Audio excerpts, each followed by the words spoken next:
Konflik antara Iran dan Israel yang baru aja terjadi memunculkan kekhawatiran banyak pihak. Pasalnya, konflik antara Rusia dan Ukraina yang berdampak besar aja belum berakhir. Maka konflik baru ini akan menambah berat beban masyarakat global.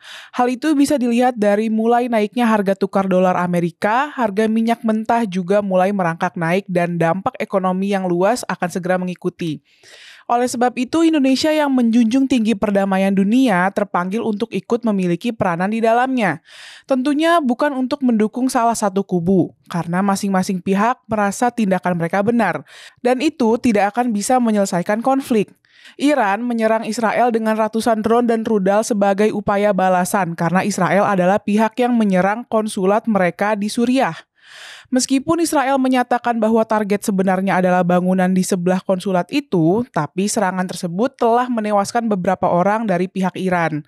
Melalui Menlu RI Retno LP Marsudi, Indonesia telah berkomunikasi dengan sejumlah pihak terkait eskalasi konflik di Timur Tengah setelah serangan Iran ke Israel.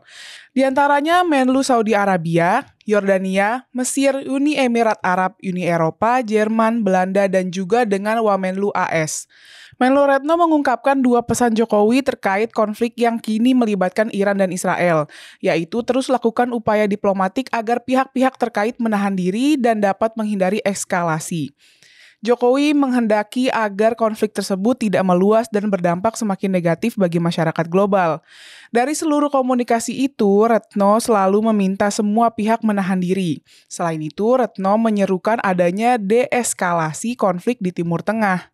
Salah satu negara yang dianggap memiliki peranan penting dalam konflik Iran-Israel itu adalah Amerika Serikat. Menurut Retno, AS memiliki pengaruh besar untuk mewujudkan deeskalasi konflik setelah terjadinya serangan Iran ke Israel. Peranan Amerika Serikat adalah berkomunikasi dengan Israel, karena hubungan kedua negara itu sangat dekat. Tapi memang hubungan Amerika Serikat dengan Iran sangat buruk.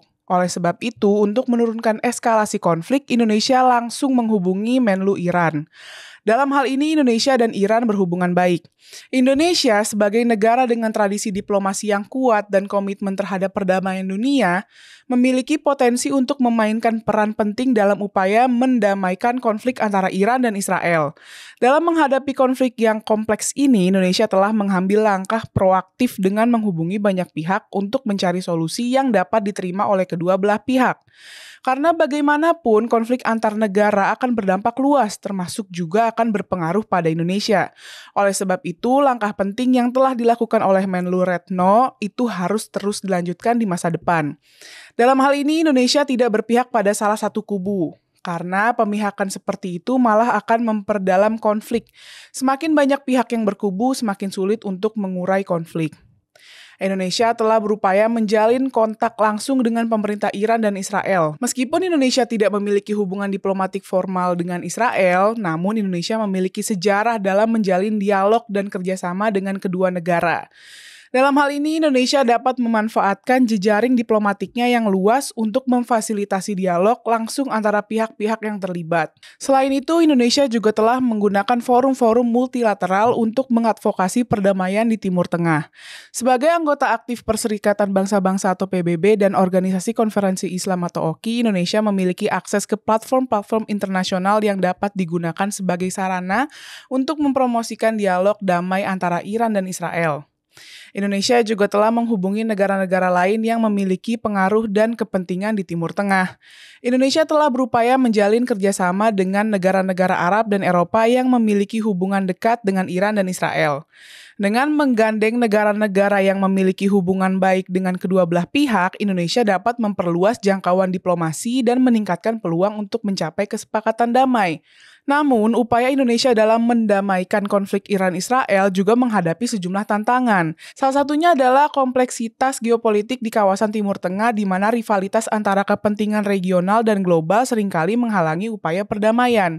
Persaingan antara Arab Saudi dan Iran serta peran Israel sebagai sekutu utama Amerika Serikat merupakan faktor-faktor yang dapat mempersulit upaya mediasi yang dilakukan Indonesia. Meskipun demikian, Indonesia dapat mengatasi tantangan ini dengan memanfaatkan prinsip-prinsip diplomasi yang inklusif dan kerjasama multilateral. Dengan memobilisasi dukungan dari berbagai pihak, baik di tingkat regional maupun internasional, Indonesia dapat memperkuat legitimasinya sebagai mediator yang netral dan dapat dipercaya. Upaya Indonesia untuk mendamaikan konflik antara Iran dan Israel merupakan langkah yang penting dalam mendukung perdamaian dan stabilitas di kawasan Timur Tengah.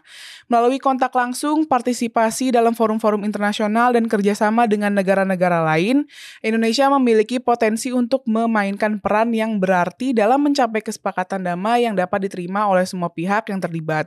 Konflik Iran dan Israel sebenarnya bukan hal baru.